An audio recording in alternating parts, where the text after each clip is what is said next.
way forward now, it is worrying. The structures are getting dilapidated. They are falling off. The walls are falling off. You see, the iron bars are being stolen. They are being vandalized. So that one is also what a child.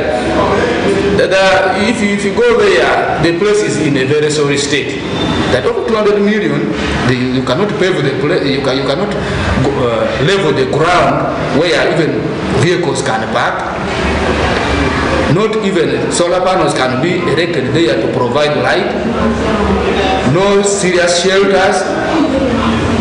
Then something is also missing on the side of the project managers. Under the agreement, the local developers were expected to use the facility for a period of 15 years. According to the install plan, the project was expected to also be completed in 6 months period, which was not achieved.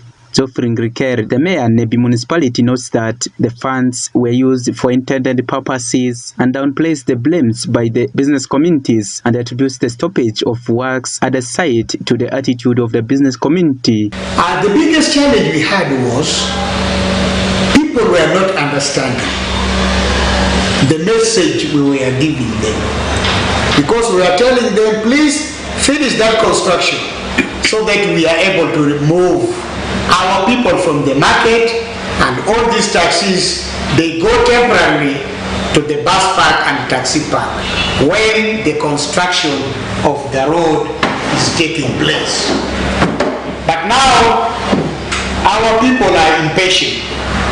They are saying, when will the construction come? And the collection was over 200 million, which these individuals were paying.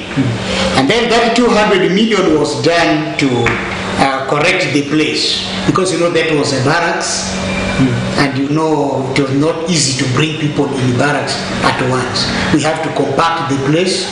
We bring the people. We are grateful to our brothers in the coach. They came with their bomb detectors and all those things. They detected the place and they removed what they got, and they left the place very okay now. That is why there later we had to put the planning, and the whole plan for the place is drawn using that money, and then compartment was also done using that money. So that is where the money has been put. Now the delay is due to two. One is increment in prices of the materials. Including even the buses parking on the roadside, contesting the narrow roads that the municipality has. So we will be following up on this matter, and we really need to get answers to why this place is not developed, and yet the contract was signed to be for 6 months since 2021. My name is Frederick Tramat. I'm a news reporter with Westnile TV. And more in our stories for the evening. The religious and faith-based organizations in Uganda have been urged to join hands together in fighting the corruption in the country. The Director of Religious Affairs, Directorate of Ethics and Integrity, Reverend Canon Aaron Mwesije, says that the scattered mode of registration of the religious institutions in the country is one of the reasons why it is hard for the religious leaders to fight corruption. Let's have more on that story. The mode of registration of the different religious institutions in Uganda is said to be affecting the fight against corruption in the country and national development.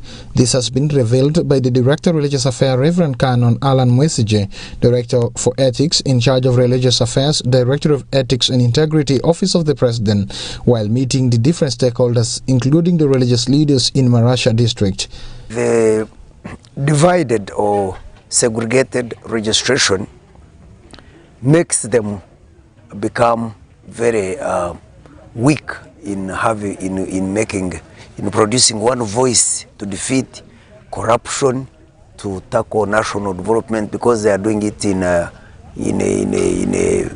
disintegrated manner, in a manner that is not homogeneous but heterogeneous. So Canon Alan says once the religious institution in the country registers under one umbrella, there will be strong voice to speak against. Joining our hands and our collective effort together. Now once the religious leaders register under one umbrella, one mechanism, one framework that registers spiritual activities, and it is known by government, they will have a voice.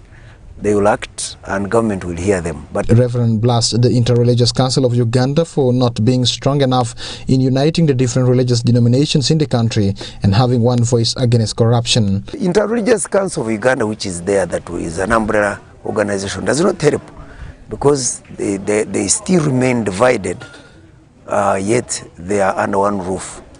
But I think the aspect of registration will help them to deliver national development, but also it will help them to fight corruption as a collective force. Apart from the praying and preaching by the religious institutions and putting in place the anti-corruption bodies, laws and policies regarding corruption, Canon Messages says those do not help in fighting the corruption in the country. But I think the government and also religious institutions have not worked together to come up with a mechanism that can collectively, that can act as a stringent measure really.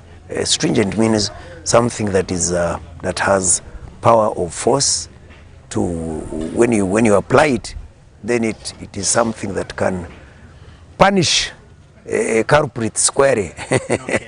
But what I'm saying is that it's not there. We don't have that because the government and the religious institutions pray, okay, and they preach. The government have put in place anti-corruption agencies like the Directorate for Ethics, but these are not helpful at all. Corruption is, Uganda still remains the #1 corrupt country in the whole world. The 2022 Corruption Perception Index shows that most countries are failing to stop corruption, and according to the index, Uganda scored 24% out of 100 and ranked 142 out of 180 countries. And more in our stories for the evening. The solar-powered micro-irrigation scheme program under the Uganda Intergovernmental Transfer Programs are transforming the farmers in Amuru district. Being one of the 40 districts across the region are now coming to benchmark from Amuru district before the program is enrolled in all the districts in the country. Let's have more on that story. As government plan to roll out U-Gift program to all the districts in Uganda, different districts are now benchmarking the success of this project from the piloting district like Amuru. We are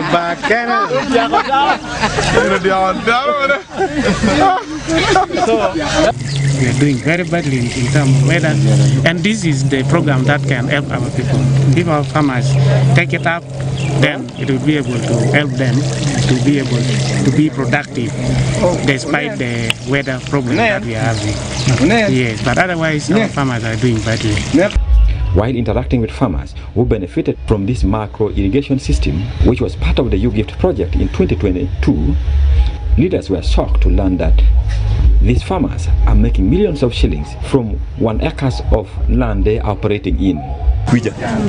So nyanya na no milioni bit makum siat ento muka en mate tiero no milioni bit ko nyanya ya o nyanya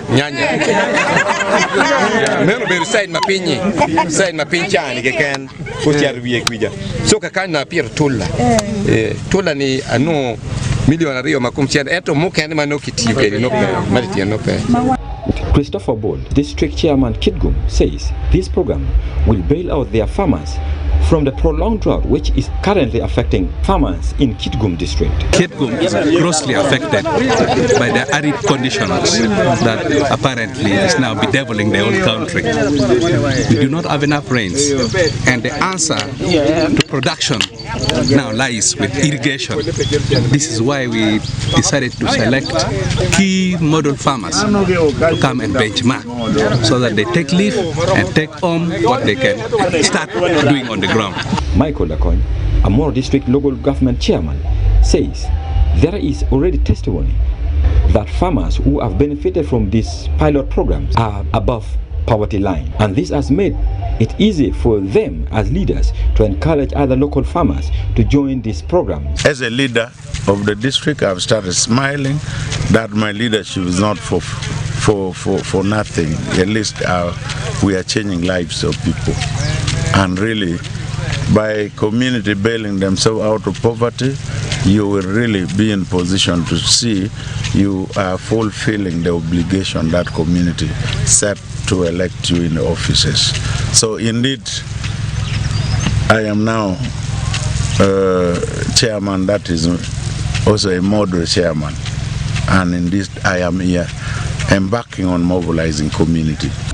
District Production Officer, Amur District, Komakech Simon Peter, say being a cost-sharing program where farmers contribute 25% of the total cost of the program, out of 90 farmers who showed interest at inception, only 39 benefited. The land area that they are using are not very big, and we give a maximum of 2.5 acres, but like demonstration, we are only demonstrating in half an acre. So that means you have to be intensive in the production within the specific area. The program has forced farmers who have been depending on swamp for vegetable production in Amuro district to abandon swamp and moved upstream after a government, through YouGift program, supported them with micro irrigation equipment, and they are now harvesting from January to January.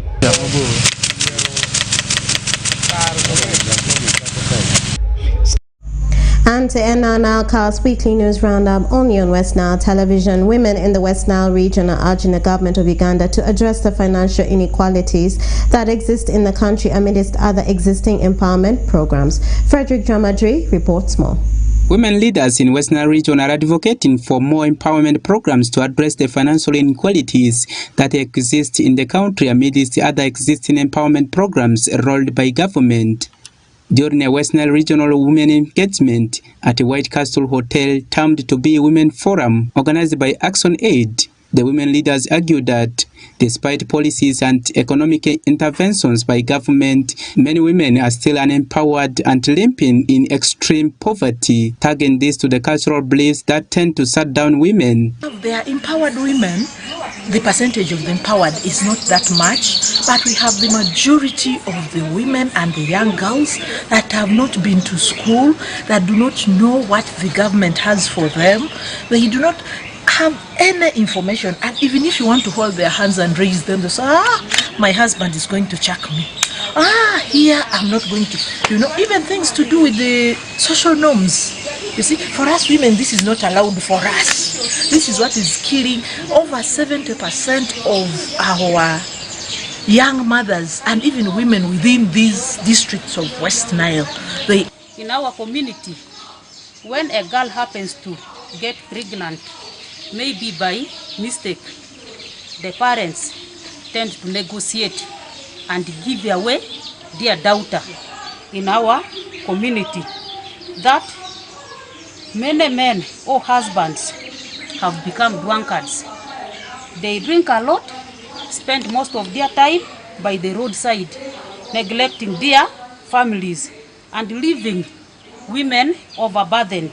The government of Uganda, through Ministry of Gender, Labour and Social Development, rolled out several women economic empowerment programs which explicitly target women and girls, including social development sector, agriculture, education, health, water and environment, and energy.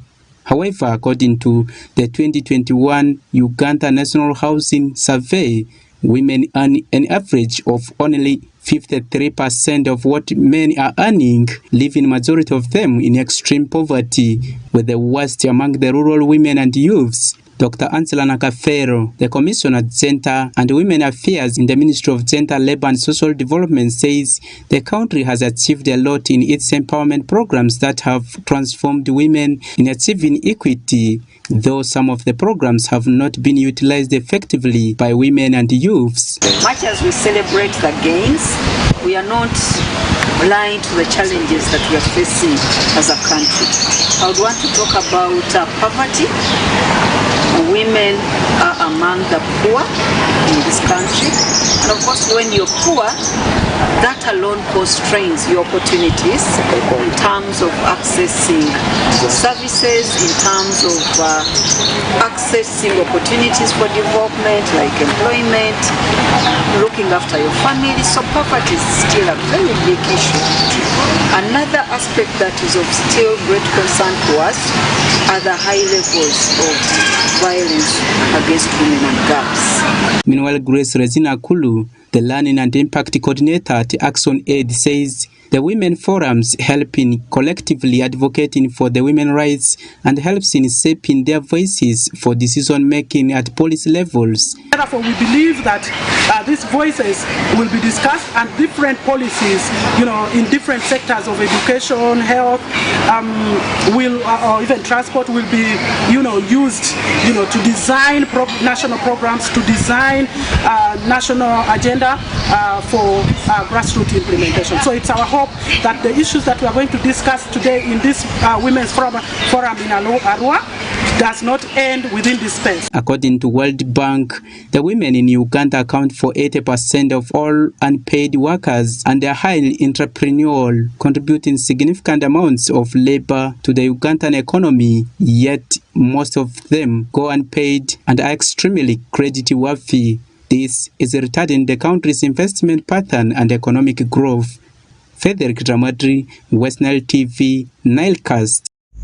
And with that story, viewer, we've come to the end of the Nilecast on Westnile Television. Thank you for being with us from the beginning of the Nilecast to the end of the Nilecast, only on Westnile Television. Please stay tuned to the rest of the subsequent programs that may follow. My name is Ukumaringa Christine. Have a good evening.